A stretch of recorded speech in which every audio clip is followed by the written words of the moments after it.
Kanu has built an organization, IPOB, which is beyond him.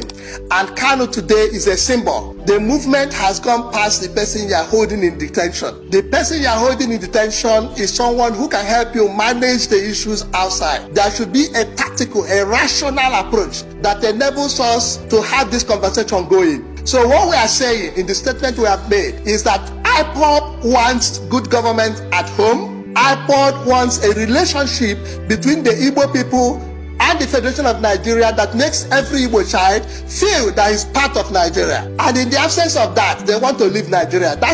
Theoretically, that's what they're doing. We are saying, instead of sticking everything on our election, let the federal government be more tactical about it. The traditional rulers, the religious leaders, all people of responsibility in Anambra State have said to them, let us be involved. Get Nnamdi Kanu out of the hole where you have put him so that we can reach him and have a conversation. Let Nnamdi Kanu call his people up. I agree with that. The issue of security, the military in the location pressures the people much more than it pressures IPOB. So it is important that we get a balance. That is my position, and that's why I signed the document. It's a rational approach. Nnamdi Kanu is a great symbol today. Nobody can diminish it. He is standing there. His point is there.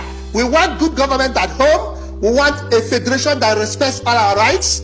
We don't want people who put all their people in one position, take over everything, and treat us like we are strangers in the federation. That's what the argument is about. It's an old discussion, and it is something that we can continue to do without shooting at each other. But IPOB has secured a space. Let's use it.